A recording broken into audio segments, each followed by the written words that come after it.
Thanks for joining us for City Council Comments. I'm Steve Erickson along with Mayor Jerry Cook.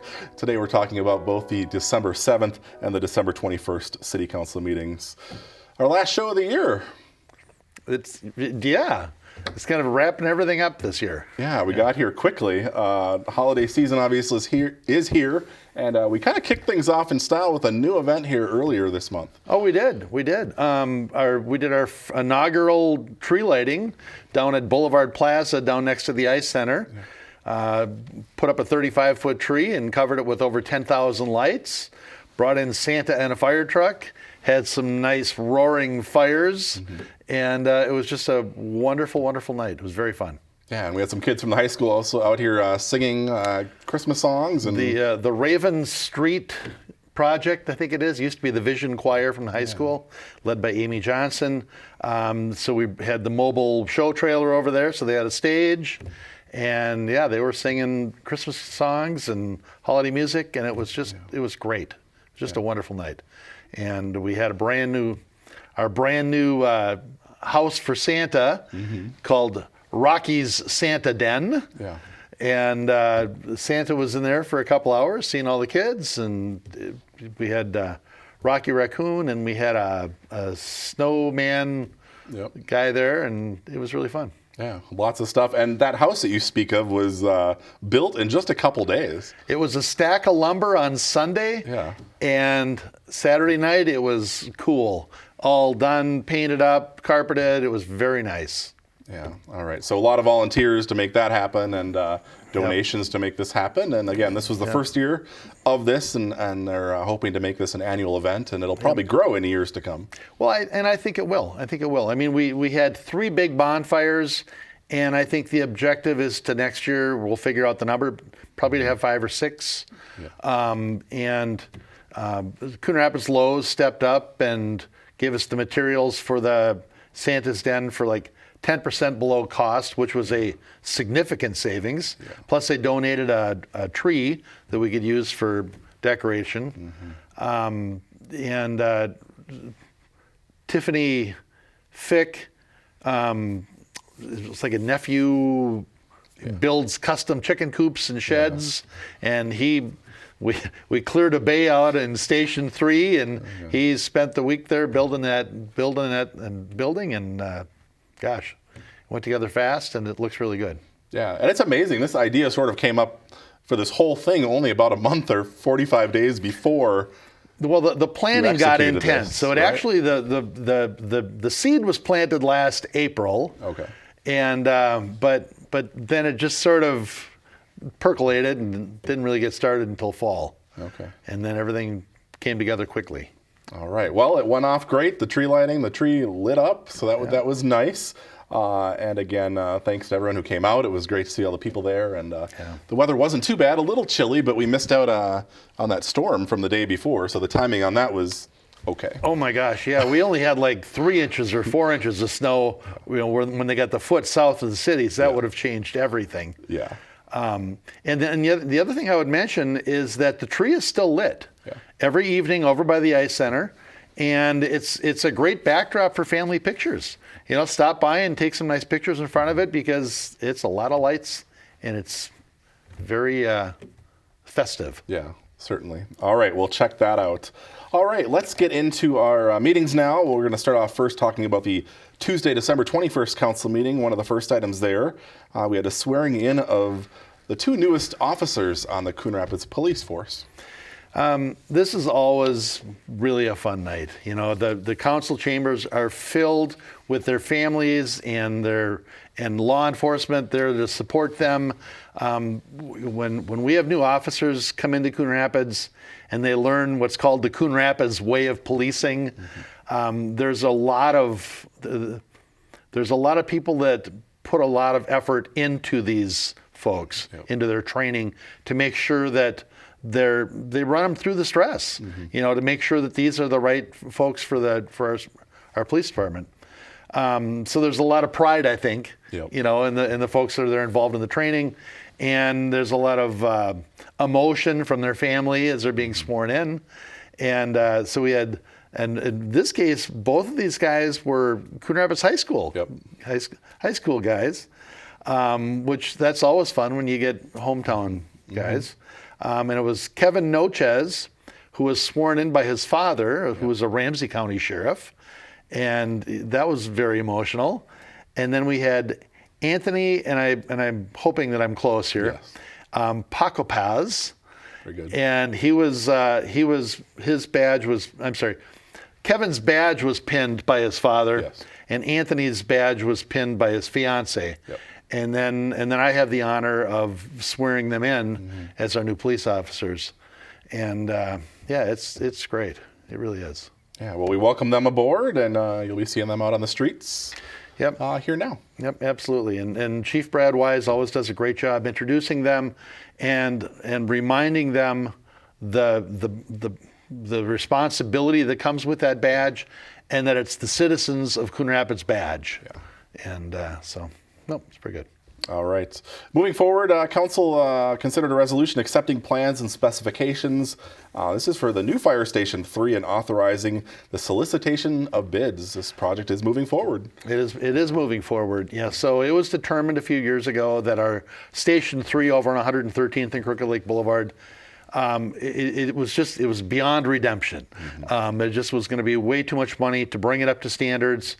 Plus, there are so many things now that we need to watch out for our firefighters.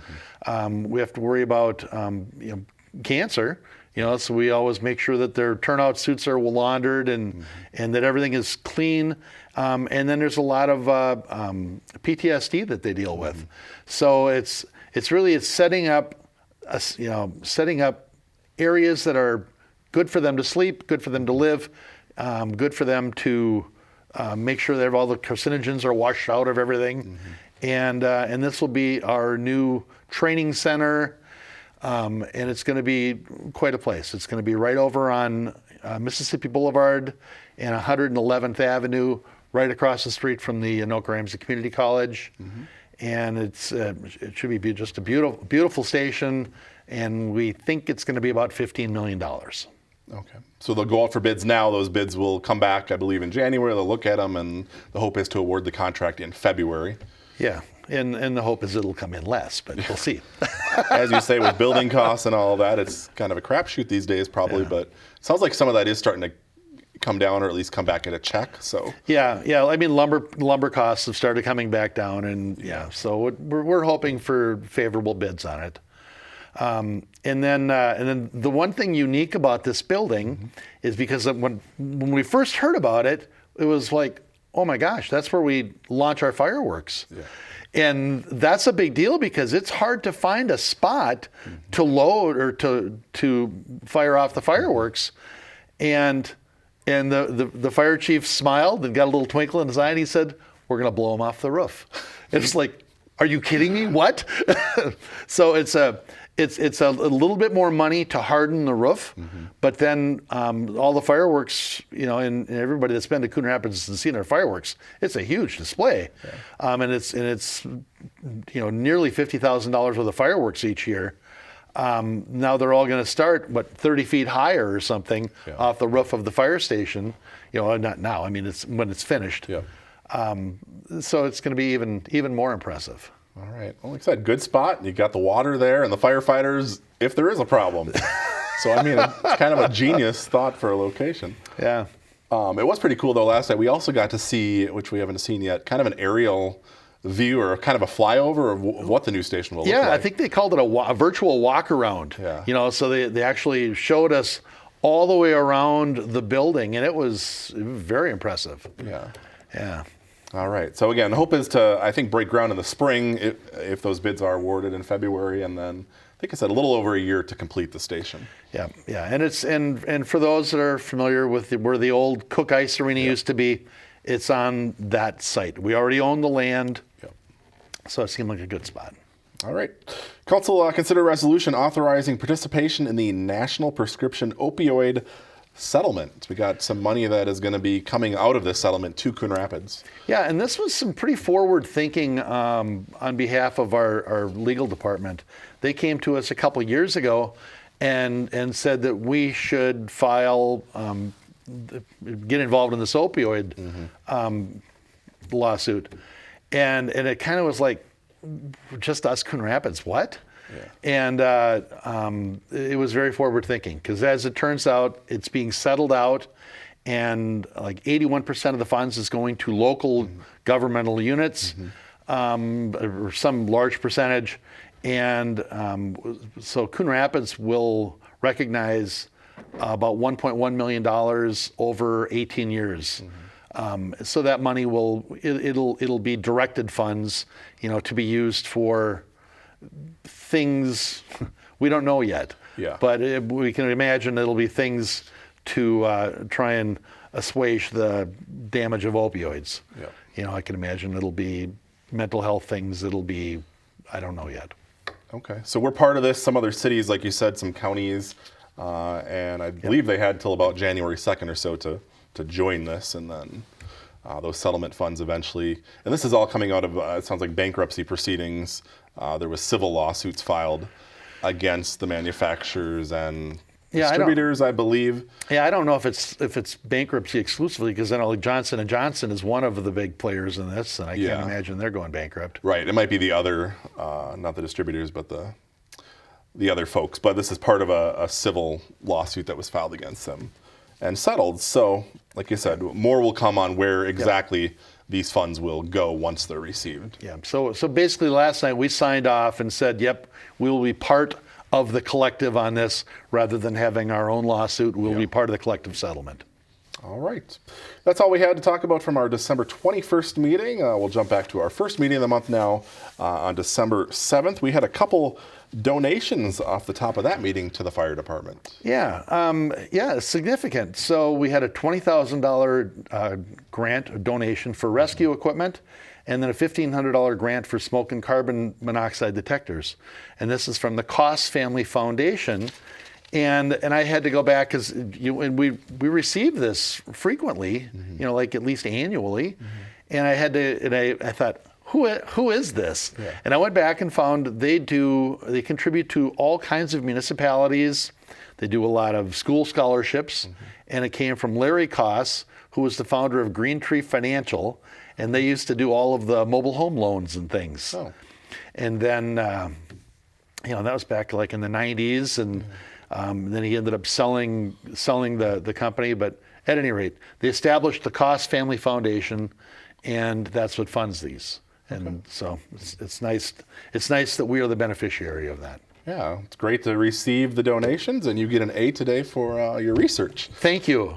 It's a gold star. I was kind of wondering the same thing. All right. Council approved an off-sale Class B liquor license for Target up in the Riverdale area. That store has, obviously, if you haven't been there recently, but it's undergone a lot of changes, and we'll have a liquor store coming to it if it's not already there. Yeah, they're doing a lot of remodeling up there, and part of that remodeling is opening a liquor store, and they're taking advantage of one of our Class B liquor licenses, which offers them to have a store. It has to have a separate entrance. It has to be contiguous with their store or connected, but it has to have its own entrance. And so we approved that off-sale B liquor license there.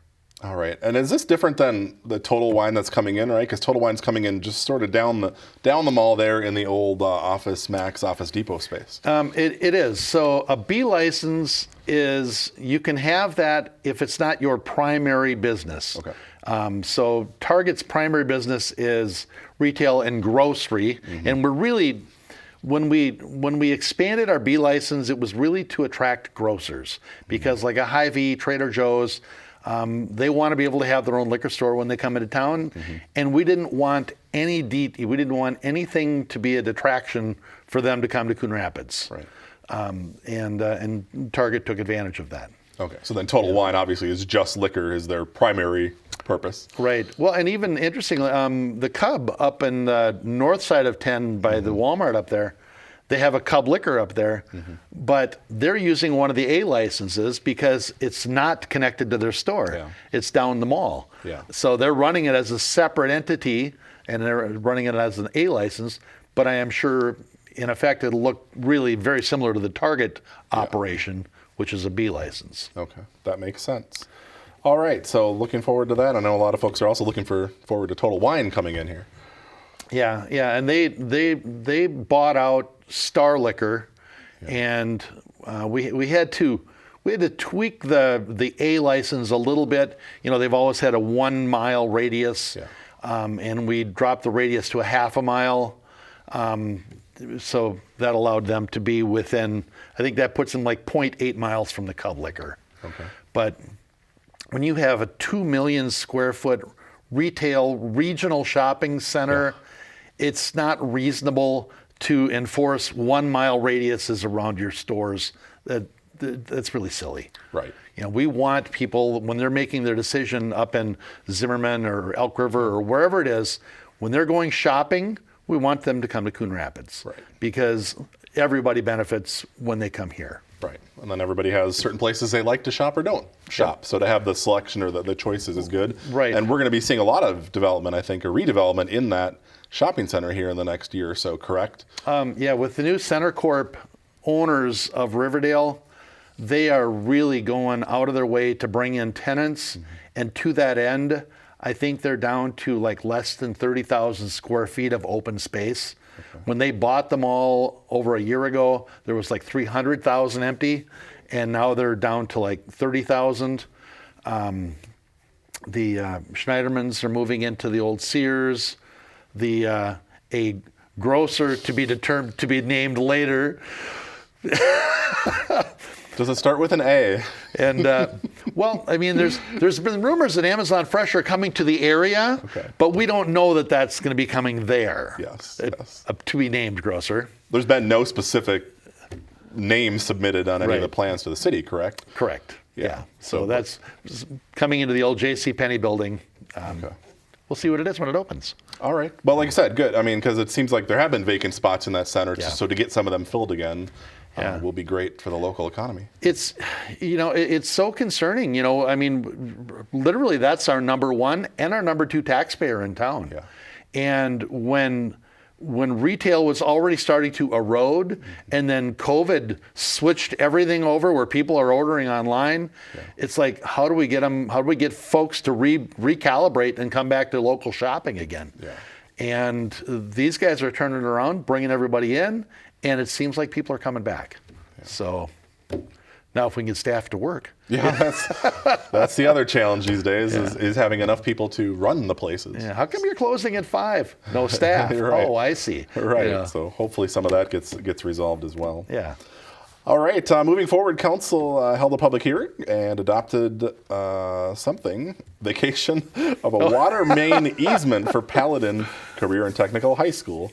Is this adopting the vacation of the water easement? Is that what it is? Or is it a resolution vacating the water easement? This was actually the resolution vacating the water easement. So it's a resolution. Okay. Yeah. Thank you very much. Yeah, this is over at the Paladin Charter High School and Industrial or Technical School. Technical High School. Yeah. And they're coming in over off of Foley, like right on Goldenrod, right behind the post office, next to Aspen Park. And it's a very cool concept. We just broke ground over there. I was over there for the groundbreaking.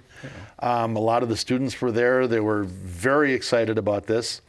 And I was looking at a couple of their Paladin vans. I said, well, what do you use the vans for? And one of the guys from the board, he said, if a teacher commits to driving students to school, they get to use a van.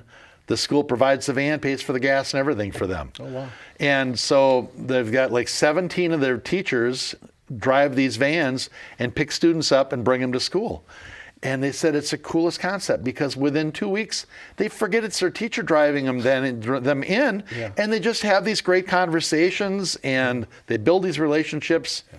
And so I think it's going to be a great school. Yeah, it's been successful at Northtown where they're currently located, and they're, I'm sure, hoping for more growth as they move into this new location. Yep. Yeah, they're very excited to have their own space. Yeah. All right, council held the Truth and Taxation hearing and adopted resolutions adopting the 2022 budget and tax levy. This is obviously something that has to be done every year. So staff starts on the budget back in March, April. Yep. They get it all ready and present it to council in August. And then in September, we have to say, okay, we're okay with a budget that doesn't exceed this amount. So now we set our cap in September, and then we go back and we work on it and tweak it some more. And then in December, we have to lock it in, and that's what we just did. And that's when if somebody wants to come in and speak to council about, hey, we think, you're irresponsibly or responsibly spending the money, whatever, they're free to come and talk to us about that.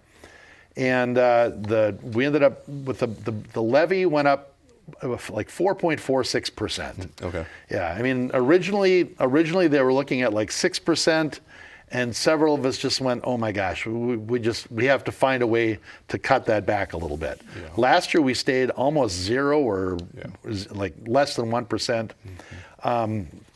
So it was expected that we were going to have to go a little bit more this year, and council accepted 4.46%. Okay. And what I would encourage everyone to do is to go to the city's website, and I'll just hold this up. I don't know if you can see if you can see it, but it's the 2022 budget highlights. And it takes this 400-page budget and brings it down to 4 pages and just lets you know the screenshots, basically the bullet points.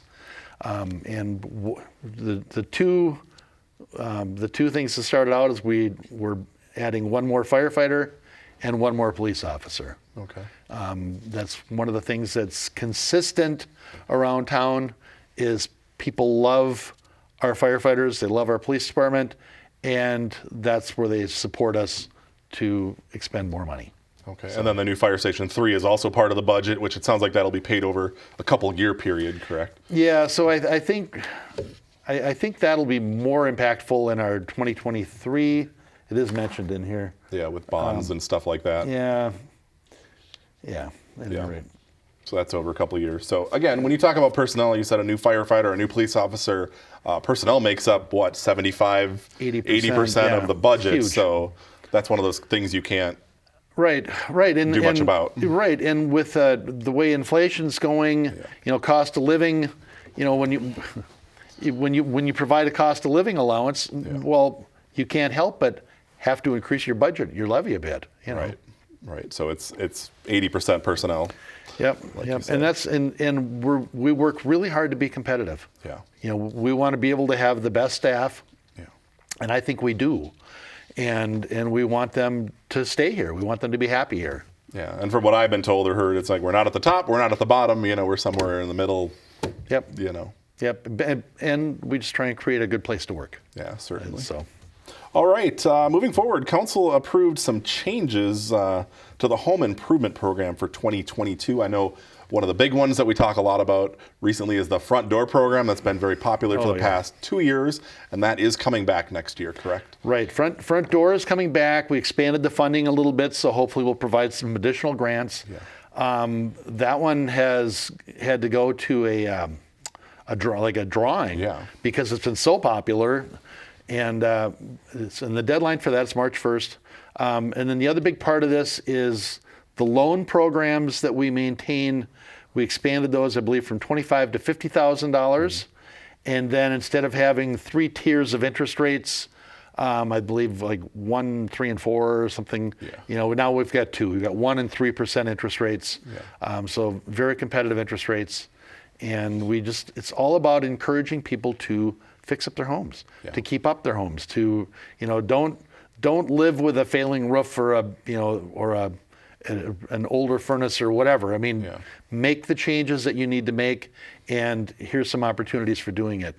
The front door program is very unique in that it's all about curb appeal. Mm-hmm. It's all about improving what the neighbors see, what people see when they drive through our neighborhoods.